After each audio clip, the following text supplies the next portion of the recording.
Welcome back to Sudbury Politics, the show. We're here with another feature episode on the biggest political story in Sudbury right now, the financial woes at Laurentian University. With Rachel Adrian's on leave, hosts Jeff McIntyre and Richard Everhart are joined by special guest, former LU Poli Sci prof Nadia Verrelli. Together they break down the political response and political implications of this ongoing crisis. So thanks very much for joining us for another episode of Sudbury Politics, the show. Welcome back, folks. It's Sudbury Politics, the show, and it's a very special Laurentian edition. We're taking a look at the dumpster fire that is our university currently.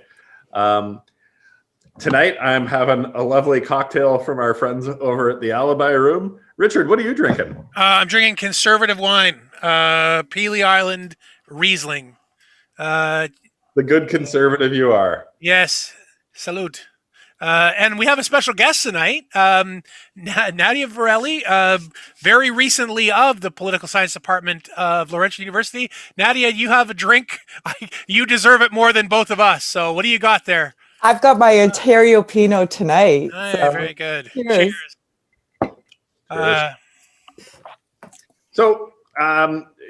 Obviously a lot of chaos still going on at Laurentian.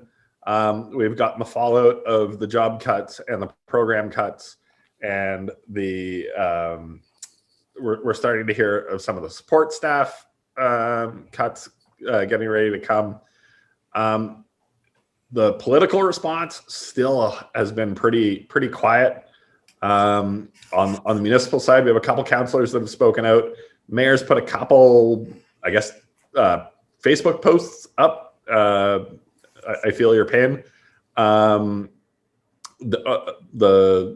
Our federal counterparts, Paul Lefebvre and Mark Serre, have made some statements in Parliament because the Timmins MP brought it into parliamentary debate, and Paul Lefebvre has introduced a private members bill at this point. On the provincial side, we have our two NDP members that have been fairly vocal on it and been trying to work with the local groups. But we haven't really heard much else provincially. Horwath has made a couple statements, but it's not like she's really banging this drum. And I Googled Del Duca Laurentian, and I still can't find a single thing, which is just mind-blowing. The local candidate, to his credit, has been taking it up. I don't know how you don't. He just got named a week ago. So he's been taking on this issue. But God, what's going on? Where's the voices around this issue? Where's the noise from our politicians? Richard? Well, I mean, there's so much. We can really look across all three levels on this, but I think, before we even get into that, we've got about, I think with the federates included, about 200 altogether faculty and staff that have lost their jobs. That for them, this is beyond a political debate. This is careers. You've got several hundred students whose degrees have either been disrupted minorly or completely blown out of the water by this change. And so, I think that I think it was Nadia sent a tweet out a few days ago that really got a lot of attention about, how that has been feeling. So Nadia, why don't we, before we get too deep into the political weeds, tell us a little bit about, your experiences for the last few days and, between you and what you've heard from your students, how it's going. I'm going to cry.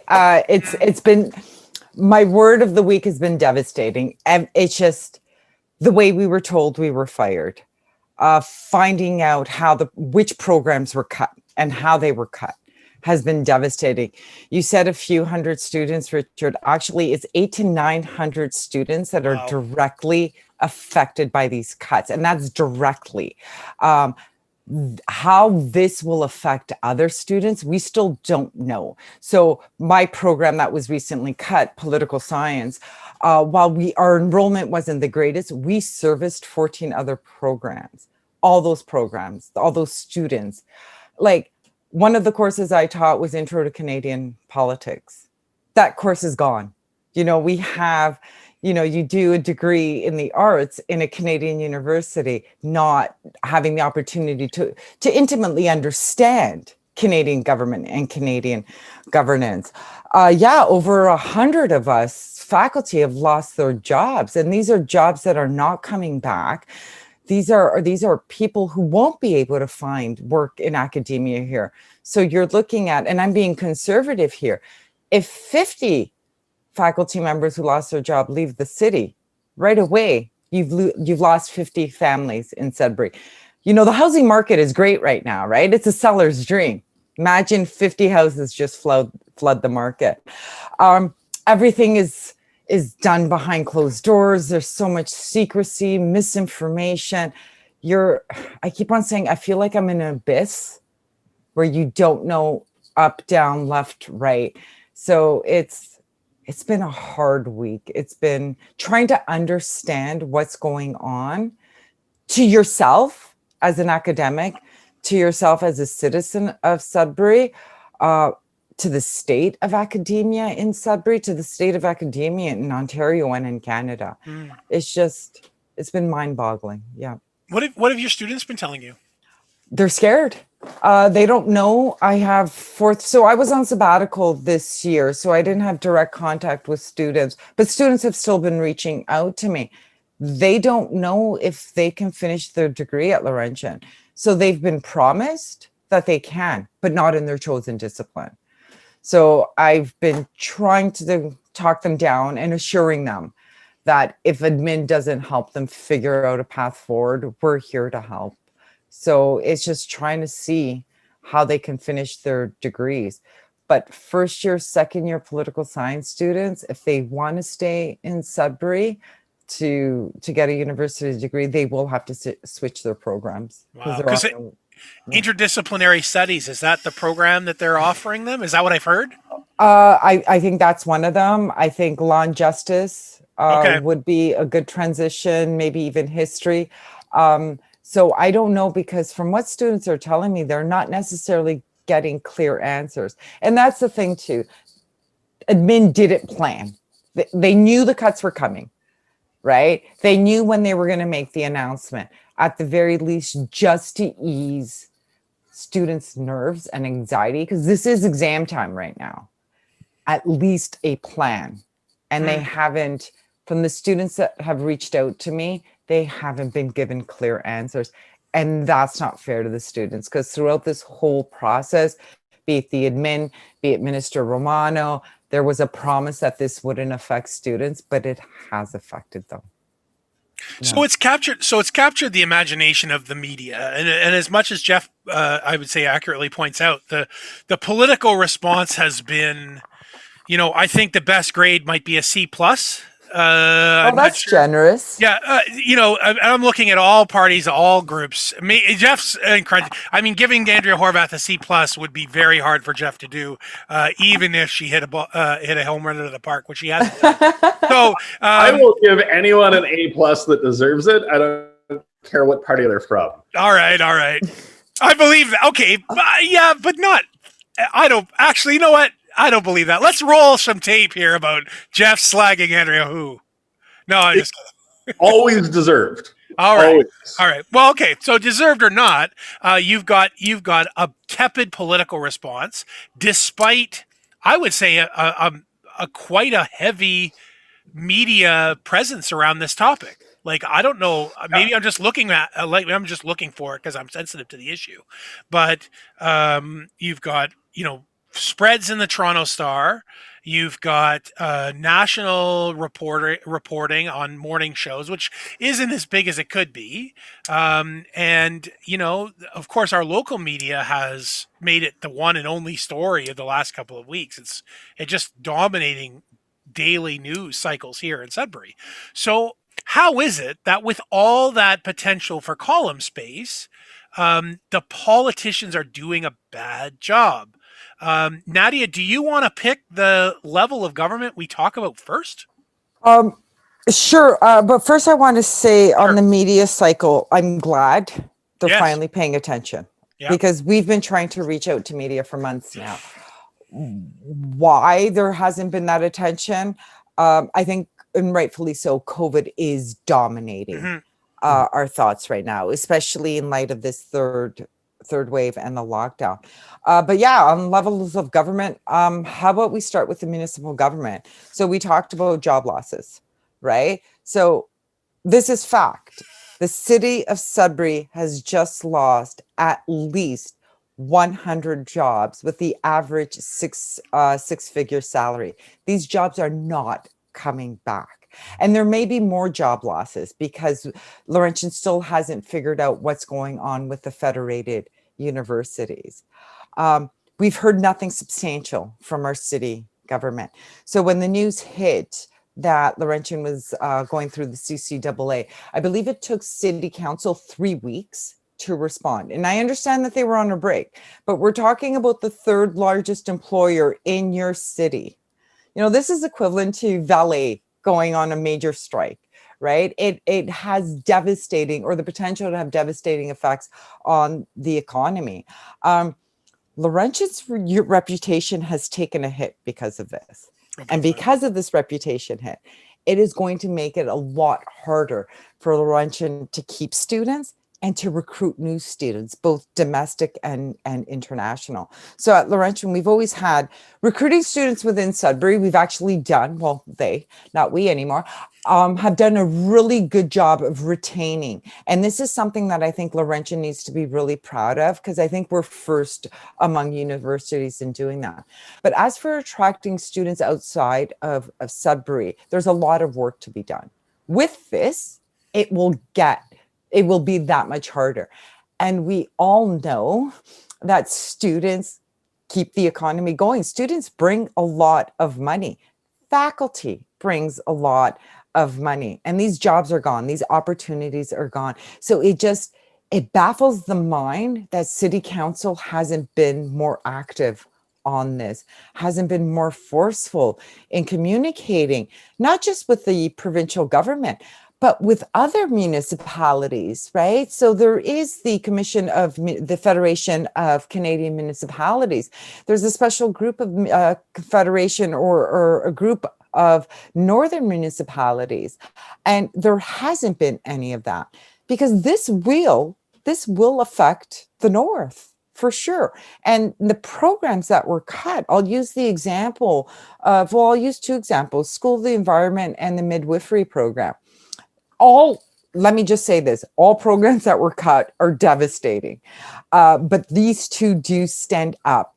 And they're two that I thought would make City Council stand up and pay attention. The midwifery program, we all know it services the community. We fought hard to get the midwifery program here in Laurentian. It is the only midwifery program in the north that services all communities in the north. It is the only bilingual midwifery program in all of Canada, and it services this and other communities. Gone. The School of the Environment, we all know Laurentian played a huge hand in the regreening of Sudbury. To create the School of Environment was quite the feat. It continues to do great work. You know, the technology, the studies produced by the researchers associated with that school, you know, it's world class, gone. And no one is saying anything. So it's baffling to me that City Council hasn't been more forceful. And this is one of those things, you know, we're probably going to get into the CCAA as well, but the municipality is the one entity in this that probably has the most freedom to speak right now. Laurentian's handcuffed because they're in the middle of the process. The feds are handcuffed to a certain extent because it's a political or it's a legal process and they should be speaking. You know, the provincial government definitely, and their creditors. Yeah, and their unsecured creditors, about $14 million, right? Yeah. So there's some hand tying there. The provincial government is very directly involved with it. And, you know, during that CCAA process, there's definitely some difficulty there. I don't think they're talking nearly as much as they should. But God, city council, you're sitting over here. You've invested in this university over and over again, and you're the one that's going to get the biggest impact of every organization that's involved. A university's reputation is just intrinsically tied to its community. If we want to get young people to move to Sudbury, which is an absolute need, or to not lose them, the first thing a person that age learns about a community coming out of high school is their universities. Every kid that's getting ready to graduate this year is thinking about what university they're going to, and there's a whole generation that's going, oh, I'm not going to Laurentian. That's scary as hell. And meanwhile, there's nothing coming out of the community to say, we're going to have your back. We're going to do what it takes to make this happen. This university is part of who we are. And, your points on the environmental program, God, that's just, I was blown away today reading the research that got cut. I attend mining conferences with different mining groups, and that's just a rock star program. You go to a mining conference, people are talking about that from all over the world. I remember the researchers involved with that just being courted by countries to come and help them with their problems. And, this is the kind of technology that would wipe out this debt. Yeah. Easily, if it could be commercialized properly. Yeah. So, why is this even being considered is crazy. The midwifery program, another one, there's 3 programs in Canada that offer this, and this one's got a waiting list. Like, the logic on it's gone. And I think getting into the CCAA process, this is a real big red flag about why this has no belonging in public disc or in a public institution. Right. Because, you say, what if this happened to ballet? If this happened if there was a strike at ballet with this many people, it would not have the long-term effect on our community that this will have. Yeah. Valet getting a reputation hit versus Laurentian getting a reputation hit.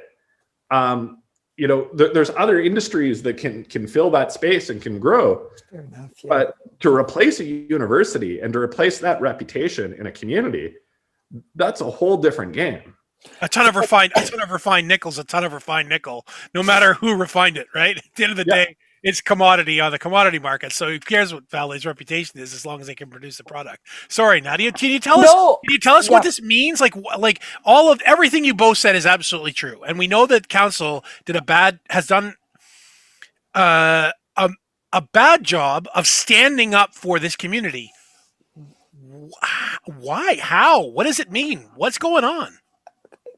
You tell me. No. But it's not like, we're talking like, would you bring up the School of the Environment and the mining research?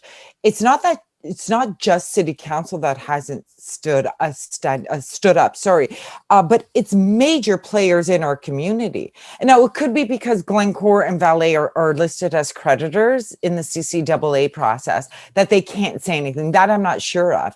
But Valet and Glencore, the mining companies in Sudbury, look to Laurentian for new recruits. Valet and Glencore have stakes at Laurentian. We have Valet Living with the Lakes Center where the School of Environment was housed. But even going beyond that, students rent apartments, right? Like, if we don't get students, that business is gone. Students go to bars, go to restaurants, go to clubs. If we don't get students, that's gone. So city council should be saying something. But I'm surprised other major community players haven't been saying anything as well either. And as for your question, Richard, why not? I don't know. I've been trying to understand why city council hasn't said anything since this first began. Because as I said, Laurentian is the third largest employer, but what they give back to the community, the money that they generate into our community is immeasurable. And what we stand to lose if this fallout is bigger than it already is, it's like, how do we recover from that? Yeah. See, go ahead, Jeff. One of the things on this too is obviously there needs to be a separation from, supporting administration that got us here and supporting the institution as a necessity in the community, right?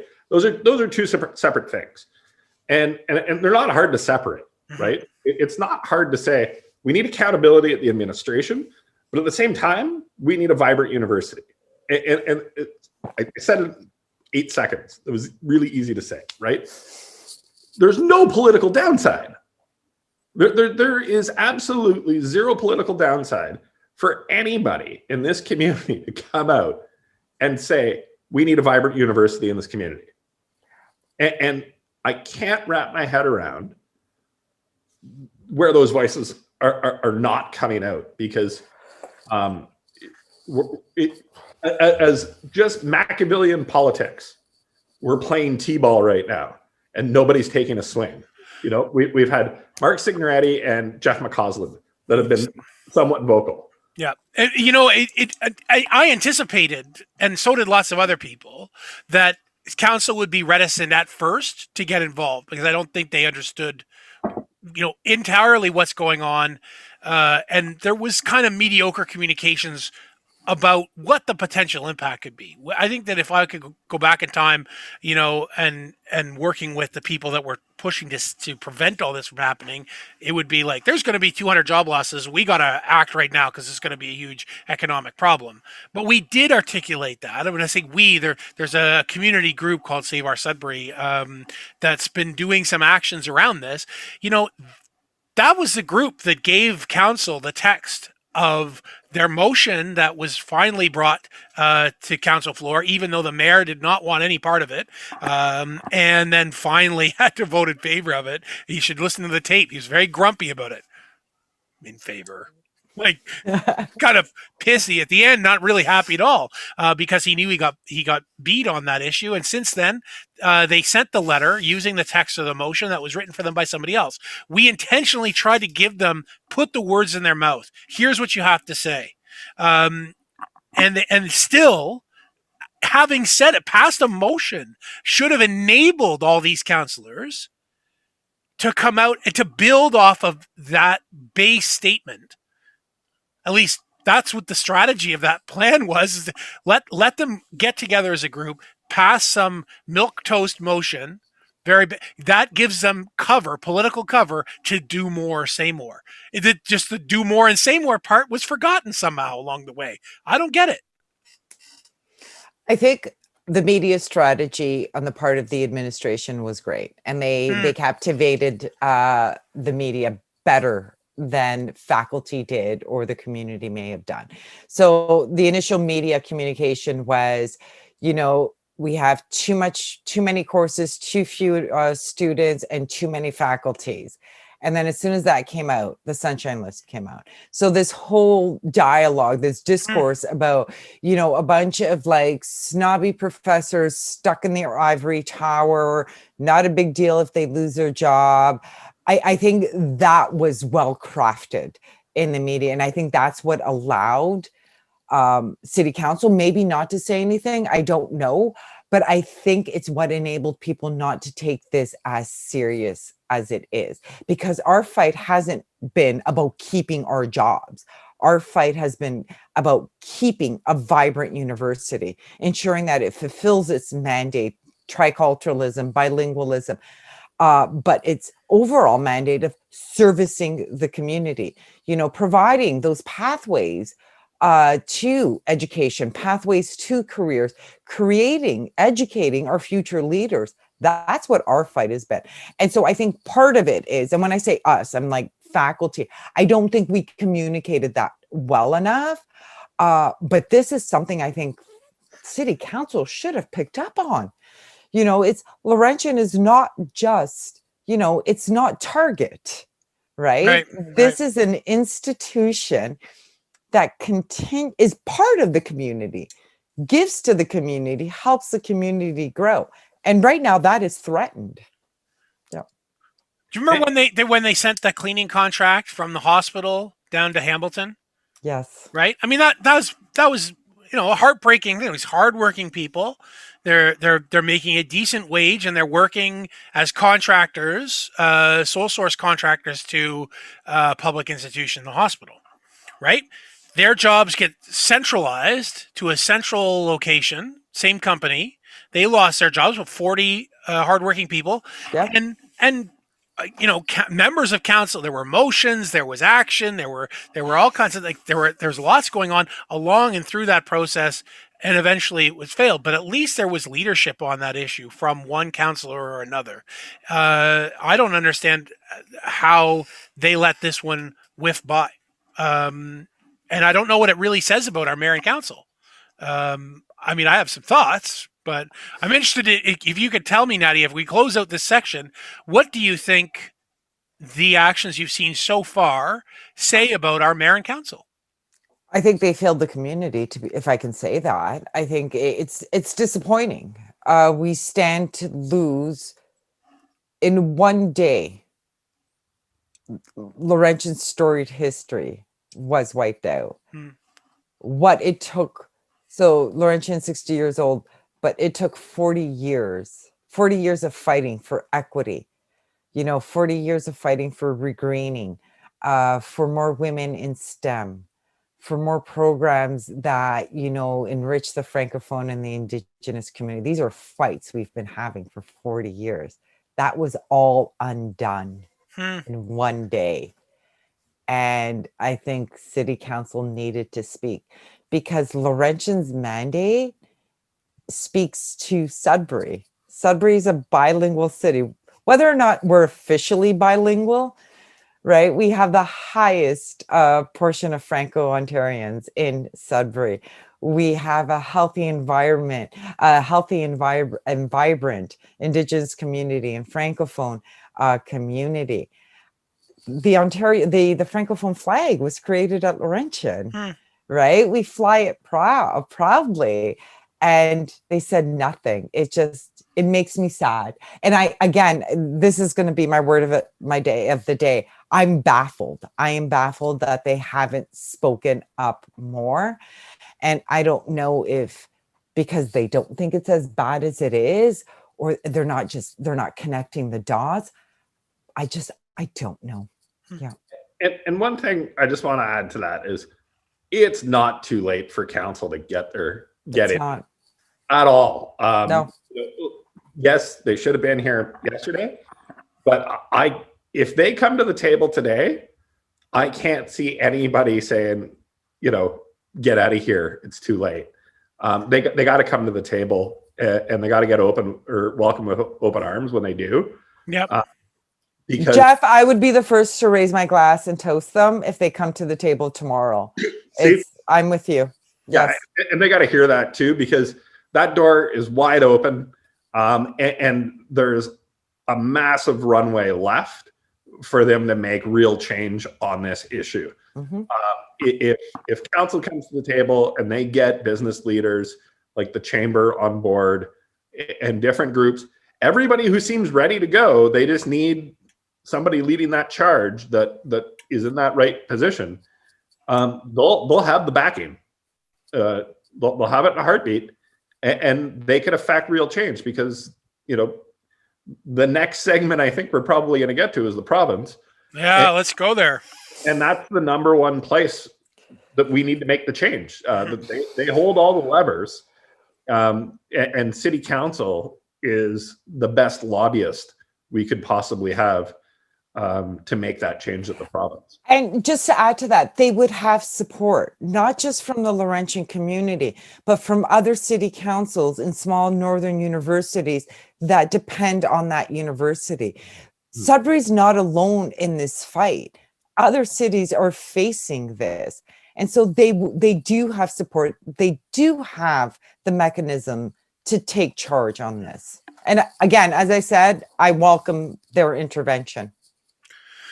Well, let's talk about the province. I mean, this is supposed to be their baby. Constitutionally, I mean, jurisdictions kind of, one of the catchwords of this of the last 6 months or so, with talking about COVID and potential ways out of it, and recovery and all that stuff. Well, here's a jurisdictional question that's a no-brainer. Who's ultimately responsible for providing post-secondary education? It's the province of Ontario. I would question that, Richard. Okay, I'll let well, you go. all right, well, hey, like you wanted a political scientist. You're the prof. On your podcast. You're the prof. Hey, go for it. You tell us. I thought the Constitution put that in the province's hands. It did. Yes, Section 92 lists education as provincial, but as we all know, the federal government, through shared cost programs that started in the 50s, is the one that enabled the establishment of public post-secondary education. And the Ontario government, as any other provincial government, does rely on federal transfers to fund public services like health and education, both strictly under Section 92. But both orders of government have a responsibility in providing post-secondary education. But on that, because I know this focus, the segment is the Ontario government, for all intents and purposes, it is Ontario's baby, but I want to reserve the right for in the next section not to let the federal government off the hook. Yeah, well, that's fair. You brought a constitutionalist. Yeah. No, that's great. I listen. Here, up or down. Did the deputy minister for education or the minister for education tell Robert Hache it was okay to use the CCAA? As we all know, I'm not asking a fact. Oh, okay. I want your opinion. Okay. Did it happen? Yes or no? I don't know. The naive Canadian in me, like the hopeful Canadian, wants me to think that our governments have our backs, but I don't. Why would they do that? But then if they didn't, then Hache purposely pushed for the CCAA.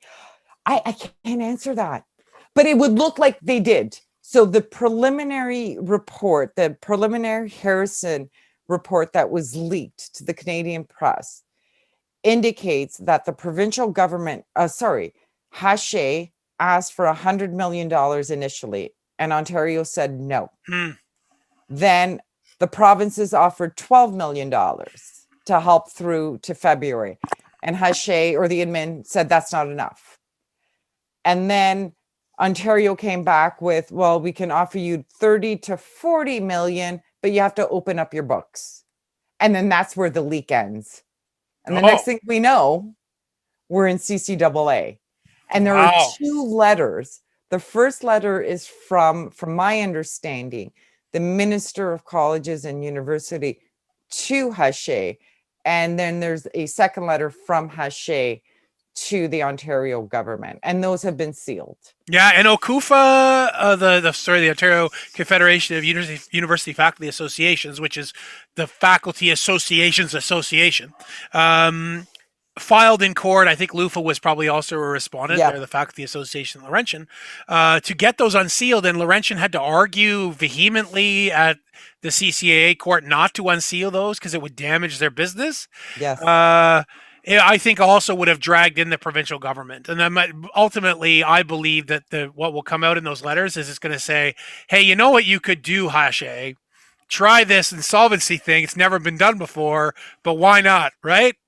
What could go wrong? Yes, cut deep, cut hard, and then we'll give you money. That's my suspicion, but hey. I'm going to put an asterisk on this conversation to this is why the CCAA doesn't belong in a public institution. Oh. Right. Because the silence around this is one of the biggest problems. No accountability. You said the communications out of the university was great on this. I think it's just bloody awful. It's been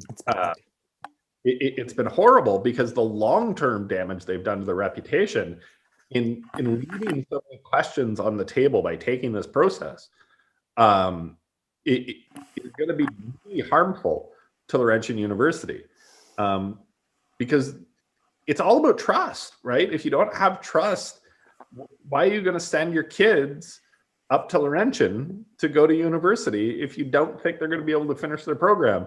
How are students going to believe that the programs that got cut, that was the end, right? And have that confidence. So, the section out of this in the university's conversation has been awful, but same thing with the province. We've heard nothing, right?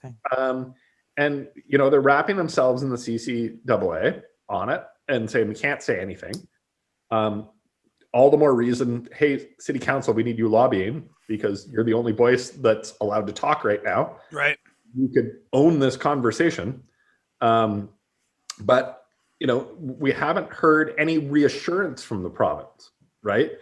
At the very least, while they can't be talking about the process that's ongoing, they could be coming out daily and saying, we will not let students in this province be done this way. We will not let students in this province go to a publicly funded university and lose their education midway through. And really, from a communication standpoint from the province, that's all they really need to do until they get to the end of the CCAA. And then all bets are off and you're going to get into some knockout fights. But God, there's just no reassurance out of these guys that there's going to be a soft landing. Well, Tories are Tories, right? I mean, I think I'm old enough to remember the fights back in the 90s, which got us to the current funding model. But, here's a political comment. Liberals are Tories, right? I mean, who was in charge for 14 years in between and didn't fix the funding model? So I don't think I'm surprised at all about the Tories.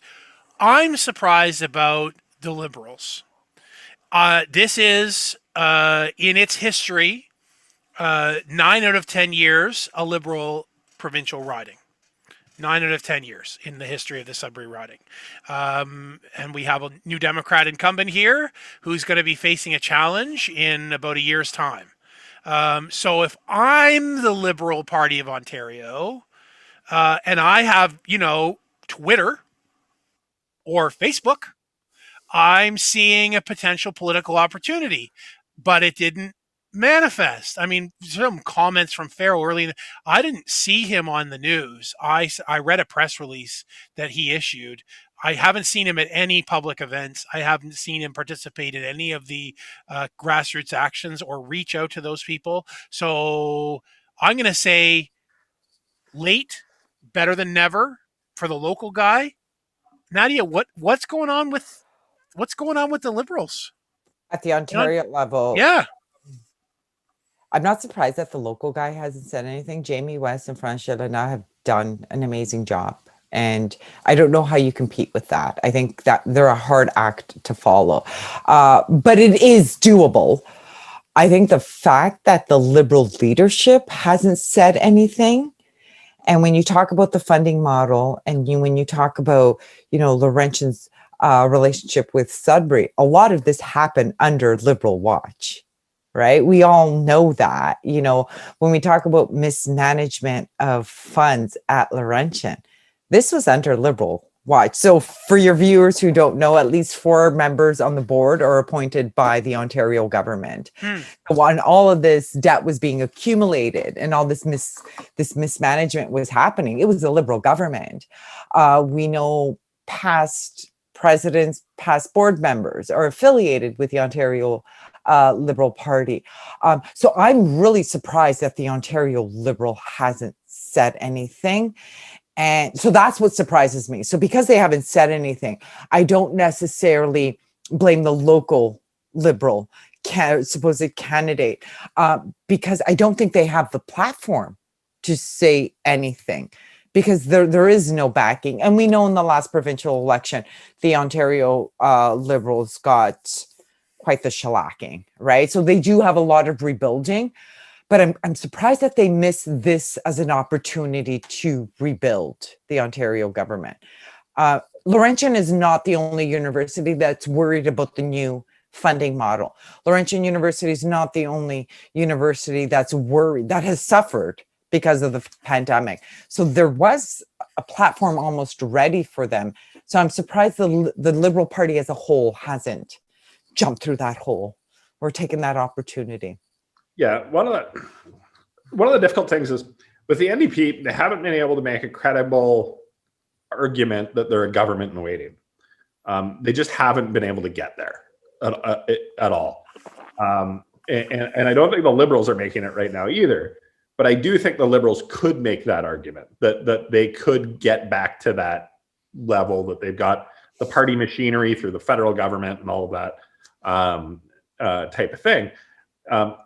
I think there's a clear path for the Liberal Party because it's basically a wiped out Liberal Party for Del Duca to come up here and say, if this was a Liberal government, this would have been over before it started. We would have got rid of the board. We would have done this. We would have done that. We would have solved this before anybody's job was lost. And if he said that, and if he made it believable, you would have 2 Liberal MPPs in Sudbury next time around, and you would have a lot of Liberal bleed over into other ridings in Northern Ontario. Jeff, just to add to that, they actually did that in the 70s with Algoma. Yeah. Algoma had financial crisis, and it was through the Liberal government. So I'm agreeing with you. I think they missed a real political opportunity, and Richard is just dying to get in. But I got to roll back the tape here. Oh, Did I just hear you say 2 Liberal MPPs in this area? That. Yeah, I don't know, Jeff. I don't know either. I think you should go back and check the vote share of the honorable member from the riding of Nickel Belt, who got 60% of the vote. And I'm surprised it's so low. Yeah, well, I'm surprised she got that few. I mean, yeah, but France, I will tell you, I think France Jelena is one of the best politicians in the province. Yeah. Yes. I think she does a fantastic job. Yes. I think Sudbury is in such a crisis mode that if someone came out and fixed it, yeah. But I mean, you're right. The Liberals are at 34%. The Tories are at 34% in the last poll. So the Liberals are at 34%. Kind of by waking up and getting out of bed, pouring themselves a morning coffee and then sitting and reading the paper for the day and then going to bed. Like they're not doing anything and they're 34%. So they're a government in waiting, but by default. And they've got a Northern Ontario home run here if they wanted one. If they wanted one, yeah. They're not taking it. And that tells me the third part of the story. So NDP is doing what they can do.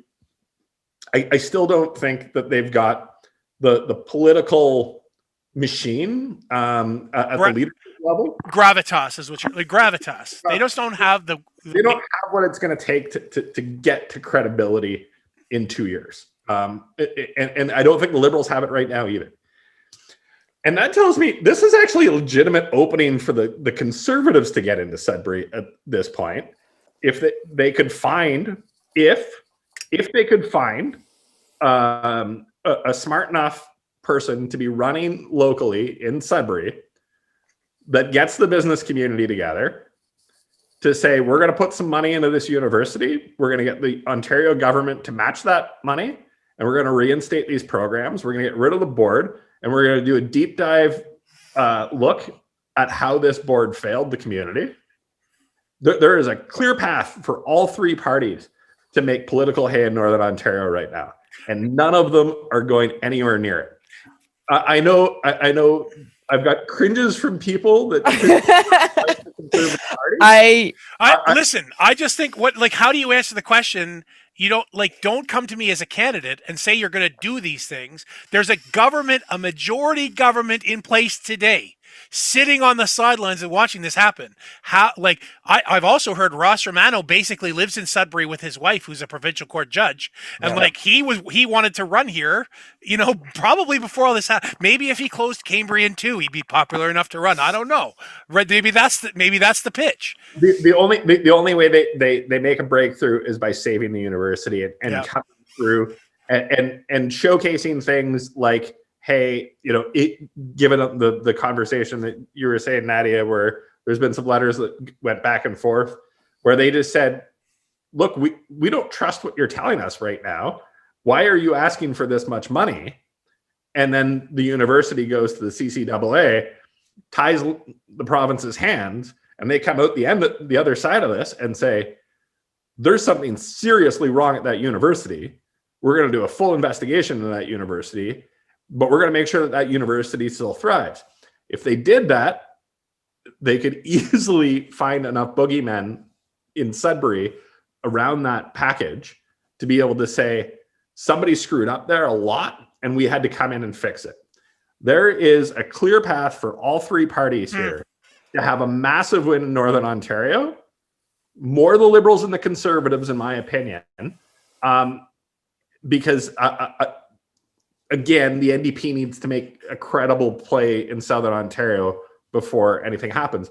But, you know, the Liberals could be locking up seats in Sudbury right now and getting a ton of votes in some of the surrounding areas. And I just don't understand the political downside to getting on the right side of this issue. So I think, Jeff, I think the conservatives, the progressive conservatives, had the opportunity to make headway in Northern Ontario. And to quote Rob De Niro in Copland, they blew it. Nice. They could have taken this opportunity to finish crushing the Liberal Party of Ontario, and they didn't. They didn't. I think their window's closed.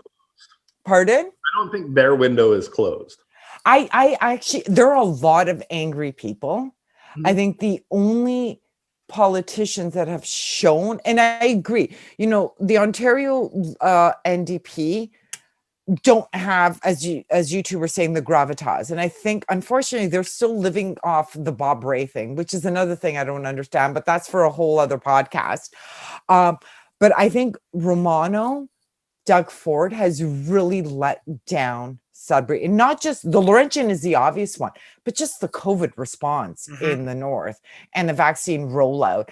I think what this government has shown is the separation between the North and the South, right? So I think maybe not locked the door, but I think they made it so much harder for themselves to make any headway in Northern Ontario, with the exception of Fideli. Who knows about Romano's seat? Now, the Liberals, Del Duca had a golden opportunity.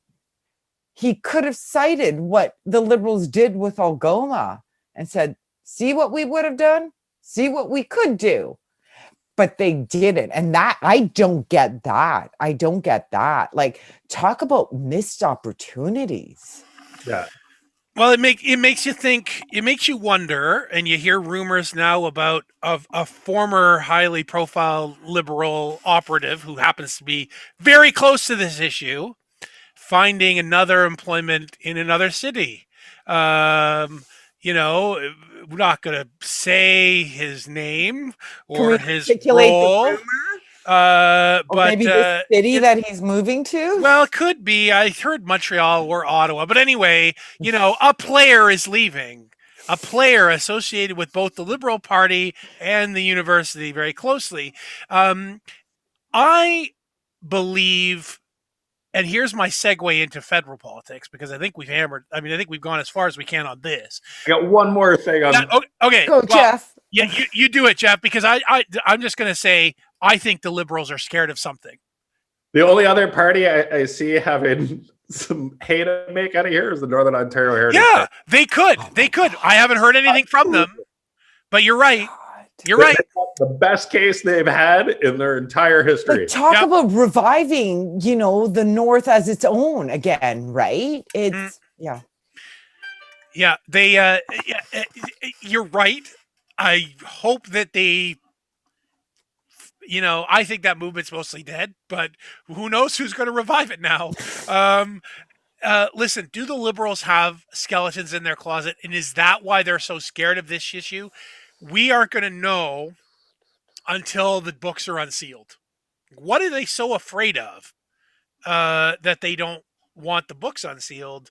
And how does that affect both the Liberal Party and maybe the Tory Party? We're gonna have to wait to find out that question. But in the meantime, we've got a constitutional scholar here who wants to tell us how the federal government ultimately can come in and do something about that, but probably won't. Nadia? Not probably, they won't. Didn't Paul Lefebvre write an op-ed in the Sudbury Star the other day saying right before the federal budget, don't expect a big paycheck, and calling on the provincial government to take its constitutional responsibility more seriously? Here's the thing. I agree with Paul Lefebvre. The Ontario government needs to take its constitutional responsibility over education more seriously, but the federal government also has to take its constitutional responsibility towards reconciliation, towards bilingualism, and servicing public education. So when I was saying that, the jurisdiction is muddled, yesterday, sorry, my days are all messed up these days. Sure, I believe that. The federal government announced its new federal budget. Mm-hmm. They announced how many $1 billion towards childcare? Oh, like $30 billion. And I applaud that. I loved the Paul Martin plan. I hated when Stephen Harper stepped in and cut it for no reason. So they're introducing this. I remember campaigning on that plan pretty heavily in 2015. Well, it was good. It was so Canadian because it was asymmetrical. Yeah. It catered to the provincial needs. It was good. I'm excited about this program, but here's the thing. Childcare is provincial, right? So this argument that the federal government can't step in because education is provincial, like, come on, you can't have it both ways. And it's exactly what the Liberals told the NDP back in 2015, by the way. Oh, this plan is ridiculous. And you're totally outside your jurisdiction. Oh my God, we could never do that. And there's tons of precedent for federal governments to pump money into education, but it's via the province. If they don't want to check, yes. Well, except for the millennial scholarship, right? And that pissed off a lot of provinces. Yeah. Okay. Yes. Yeah. Yeah. So, but it is fairly difficult for them to inject money in that route. And I acknowledge that. Yeah. Yeah. There is, and Paul Lefebvre did acknowledge that, there is money for the Francophone education. I would, they can fund French language or bilingualism, right? So that there is a pathway for them to fund based on that. And they said the money's there. They just need to be asked for it. Laurentian asked, it's $12 million. And this is where mismanagement comes in. It's not clear. And the RPF, if you're aware of it, it's an association with the French professors at Laurentian, are beginning to ask questions on where that $12 million is, because French programs have been underfunded at Laurentian. Yeah. So no, he's right on that. But this idea that they can't do anything, that's not entirely true. There is a way for them to get involved. They injected money into the French language university at Toronto. Mm-hmm. And it was as soon as they did that Ford ponied up the rest. So they've done it in the past, and it's not unconstitutional for them to do that. So it's just, I'm not fully buying this response that we can't do anything. Yeah, that money that flowed through to the University of Toronto was through that languages division, right? So it was same thing. And essentially the Liberals have said same thing, right? There's a tunnel where we can give you money. It's got to be in this tunnel, and we're more than willing to work with the province. Jolie had a talk on CPAC the other day, basically saying, we're ready, give us a call, checkbook's open. So, and I'm surprised more hay hasn't been made of that, hey, apparently there's a check that you just have to accept. Please take it. She forgot to tell Lefebvre that somehow. Or Saray, yes. Said so as well. But it did come from the French languages minister. And there's probably money that could be achieved through Aboriginal funding as well, that could come in. But the other programs, the ones that I think are the environmental science, the midwifery, those types of things, the federal government's really a lobbyist arm at that point.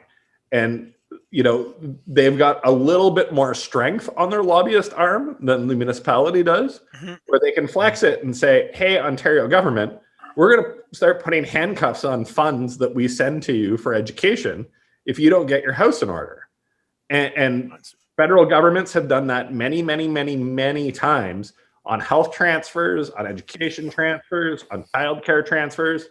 And that door is open to the federal government to say, look, we're going to start playing jerks if you don't get this house in order. Which they didn't do with their federal budget. So when I talk about education, while exclusively a provincial jurisdiction, the federal government has been in that. So the 93 Paul Martin, Jean Chrétien budget still stands as one of the hardest hit budgets for social programs, the CHST. That is what forced provinces, not just Ontario, to relook their funding models for hospitals, but especially post-secondary education. They could have put more money towards that. Funding of public education in Canada is at an all-time low. And if we value public education, if we value access to education, to access to work and learn in your own language, then the federal government needs to pony up. They have the opportunity to do that. They've done that in the past. Right now, they're choosing not to do that. Yeah. So it's a big country. Laurentian's one university, the national parliament. So pretty impressive to me that a day after the big cuts were announced, there was a debate in the House of Commons just focused on Laurentian, and so you could kind of break parties down. The Greens, Elizabeth May had lots of nice things to say about how the Green Party government would fix everything, and the New Democrats were, focused on holding both the federal Liberals and the provincial Tories together to account. Liberals were saying this is a great thing, and the Bloc was saying, "Don't you dare touch provincial jurisdiction on this. Yeah. Tabarouette. We'll stick it to you." Something like that. And Bloc did say you can fund French language programs. You can do that all day long. Yes, absolutely. So, it kind of ran the gamut. The thing that surprises me about the federal government is, you've got interested individuals. Although I must say, I think that Paul's decision to step down right around the same time that this was all going on probably was a counter-programming factor in him not paying any attention to this issue at first or before it was too late. Although he says he was working on this private member's bill for months and months and months and months and months, I think that he was more focused on this transition from parliamentary secretary to a private member and getting ready to resign. So anyway, he's in there. He's doing his stuff. But what about the government? Nadia, you talked in our pre-show. We're kind of prepping for the episode. You talked about the legal response. Where was the federal government intervention in the CCAA court? If the federal government believes that CCAA should be used for public institutions, that's great. They basically, their silence gives consent on this issue. If the federal government doesn't think the CCAA is tooled up for this process, they could have intervened right off the bat with federal government lawyers saying, not the point of this law, go someplace else. I agree with that. I thought you were going somewhere else with this, like publicly denouncing it, and that would like the whole separation. Oh, I'm talking about getting in there. Yes, no, I don't disagree. And what's interesting, Paul Lefebvre in that emergency debate went out of his way to make a point that the federal government is one of the biggest creditors in this. One, they didn't have representation at the comeback hearing. I attended the comeback hearing. Two, that's a little misleading for him to say. While it is true that it's money coming from the federal government, it's in the form of research grants. Tri-council grants. Yeah. Sure, yes, right? So it wasn't necessarily the federal government that lost this money. It was researchers who, if any of you have applied for one of these tri-council research grants, it is quite onerous. But when you win big. I have colleagues that have lost hundreds of thousands of dollars, and oh, I will get rid of that. Hundreds of thousands of dollars in research money. So for him to come out and say that they were one of the biggest creditors, it kind of it does a disservice. Oh my goodness, it does a disservice to the researchers that have worked hard to earn this money or to get this grant. Why they didn't send in a lawyer? I don't know. I again, I'm baffled. But that would have made a statement. There's a PMB. There's a private members bill. Yeah. Tell us about the private members bill. Oh, what exactly about it? Well, I mean, it was. yeah, I mean, we've heard about it in the news. I guess it was tabled at first reading yesterday, the 20th of April. I mean, we all know how much that this is not going to be the longest session of Parliament ever in Canadian history. Bets are between 1 month and 6 months for the demise of Parliament. What's the future for this private members bill that Paul Lefebvre has brought? Oh, I think it's going to die on the table. And this is not a comment on, I haven't read the bill, so full disclosure on that. So it's not a comment on the quality of the bill. I'm speaking just experience in, the rate of success of private member bills and the timing of the private member bill. It is in a minority government. This government can fall at any time. I do think it will survive this budget. Everyone seemed to be somewhat happy with this budget. There was almost something for everyone. But, since, what's the figure I saw last? Since 2004, the rate of the success rate of private members bills is 1.4%, which doesn't say much, right? So private member bills are very, very difficult to go through. But the timing, yes, it's not a priority with the Liberal government. And I think yesterday's budget is an indication that funding public institution as a whole is not a priority for the federal government. Helping students with student loans was a huge coup. But the actual funding of public institutions, we didn't see much of that in yesterday's federal budget. Yeah. For context on private members bills, one of the last ones I can remember making it through was Rhoda Ambrose introduced a private members bill On the judges. on sexual assault within the judiciary. Yeah. And she introduced that as an opposition MP. She became leader of the opposition temporarily. She left Parliament. I think this started in 2016 and 2019. It passed. And it was because she had enough political sway to get other members of Parliament on board with this and take up this private members bill and adopt it from her after she left politics, because that's what it needs to get a private members bill through. A lone MP retiring this year from Sudbury is not going to be able to shepherd a private members bill through the process that could take 3-4 years. The government that he's in could put this thing through in the course of 3-4 months. Right? They could do this in a day. They could do They this in a wanted to. day. Not to be legal, it's still going to have to go through. Oh, well, it still would have to. It would still. have to do. They could waive readings. They could pass the committee of the whole. They could have this bill passed, but from morning to sunset, and still get other business of the House done. They would still have to send it to the Senate, who will probably study it in committee. So it probably, even if the government championed it at this point, it may fail. But I'm very surprised. So I did look at the bill. It was tabled yesterday. I'm, a nerd that way. I like reading things like bills. Not even to fall asleep. What Paul's proposed today or yesterday is to make it basic, to add post-secondary institutions funded by provincial or municipal governments to a very short list of entities that can't access the CCAA. So, like charter banks is a good example. Telegraph companies is on the list, and a couple other things. Post-secondary institutions. I have an issue with this. And I'm looking forward to, sharing my thoughts with the MP, who I quite like. I think Paul in general has been a decent MP for Sudbury, and they've got some shoes to fill.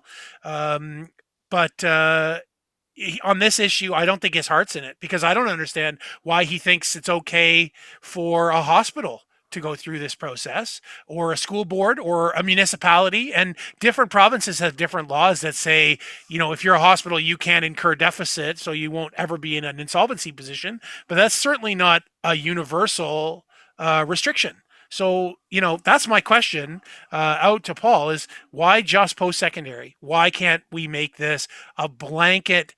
If you are a primarily government-funded public institution, you should not be using the CCAA. This is used to shred collective agreements and make stupid decisions like cutting midwifery and environmental science, not reform an institution with a financial problem. So a lot packed in that, but what, is this his best work? I don't know.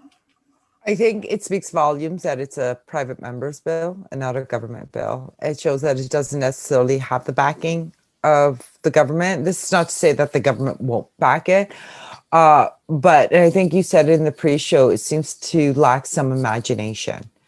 It's not as well thought out.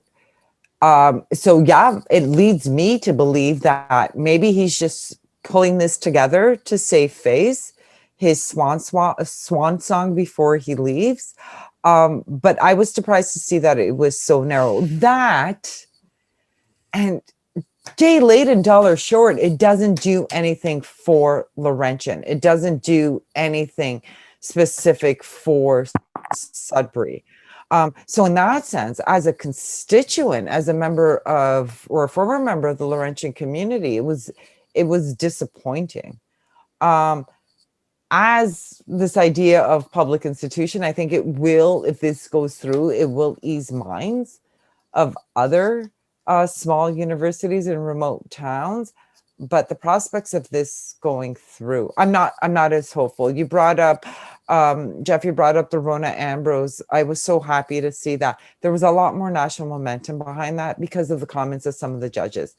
And feminist groups across Canada and even outside of Canada were so mobilized. We're starting to see some mobilization amongst faculty associations and other groups.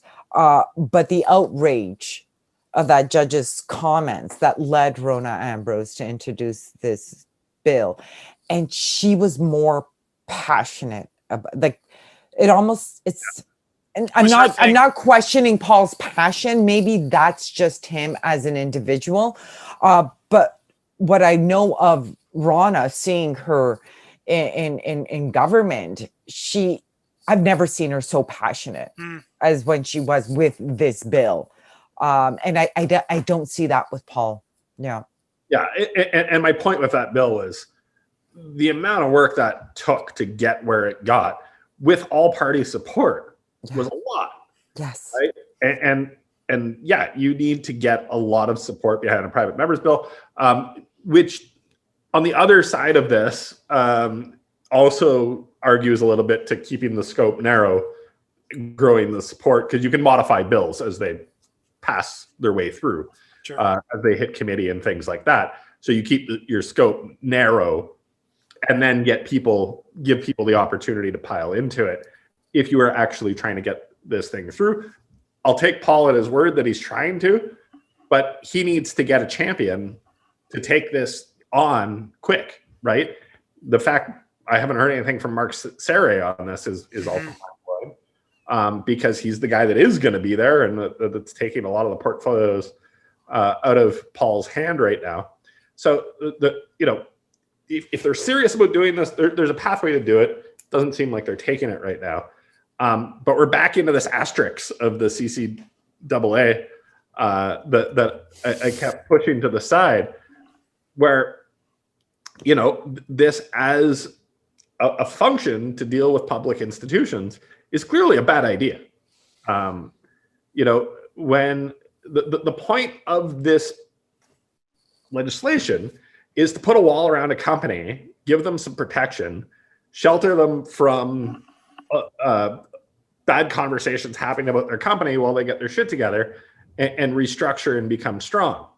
That doesn't work well when you're so involved in people's lives, when you're a hospital, when you're a university, when you're a public institution, because your customers are a little bit more reliant on you than Kmart. Customers are reliant on Kmart.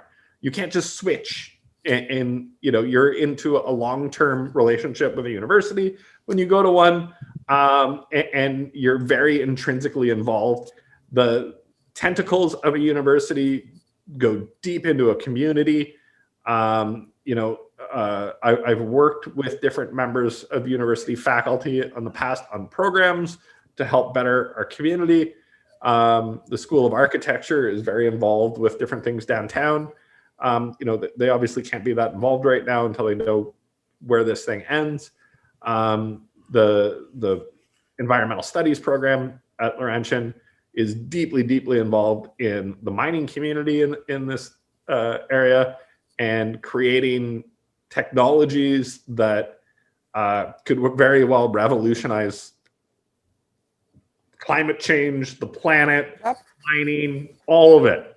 And IP that could be worth billions is now in risk. For what? And the big problem with the CCAA in this situation is it halts all these conversations. We can't have real conversations with decision makers right now because they're tied up in a legal process. And they all have a muzzle. They're not allowed to speak. And that's not the way you deal with things in an institution that survives off getting all of these different groups to come in and help support them, right? They can't go to everybody that would cut them a check right now and say, hey, how do we play together and how do we fix this problem? It's the wrong tool for where we're at. And in our Senate meeting today at Laurentian, the president pretty much confirmed that in his president report. So he said, while he regrets that they had to go through the CCAA, they had no other choice, yada, yada. But it was because senators were asking about the cuts. And he confirmed that it wasn't a comment on the quality of the program or the quality of faculty that were fired. And I am paraphrasing here, is whether or not that program was financially sustainable. So what we see in the CCAA program is that a university is treated no differently than when Nortel went through CCAA or Stelco Steel. It's like, what aspects of that business are profitable? Well, that's how public education is not about profitability. It's about, as I've been saying, it's about expanding pathways to careers, to creating networks in the community, for the community, of the community. And the CCAA is just, it's not for public institutions. And I would shudder to think what would happen if a hospital goes through this CCAA. And attacks just aren't profitable. So people come in with heart attacks, we're just not going to treat those anymore. It's like, yeah, there's no money in that, right? Like MRIs cost too much. Can't fix. Urgent care, you don't need that. Yeah. Right? And that's the ridiculousness that we're in right now. Yeah. Well, the animal care center is another one. We didn't mention that on this show, but there's the only medical animal care center in the region, and NOSM uses it, and so does the hospital. And now there isn't one, and they don't know what they're going to do. But listen, we're going to go to last thoughts. We're going to go to Nadia for last thoughts. I'm going to take 2 seconds to say, as a representative of retail workers, I don't think the CCAA is for anybody. I don't think this kind of what we're seeing here, and our expectations are blown away. Like university processing, no severance. Oh my God, my pension's been cut. Holy crap.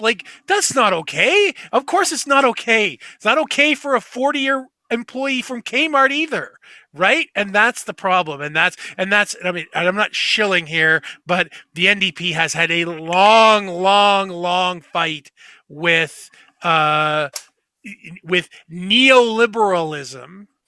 It's expressed both by Tories and Liberals, and they're not always in the same brush, against tenants in the CCAA, fighting for pensions to be saved, fighting for more humanity in the process. Exactly the reason why this isn't suited for public institutions. We can't imagine like the head of surgery getting fired because he costs too much money to a hospital is the exact same reason why we shouldn't be, okay with it if it's, somebody behind the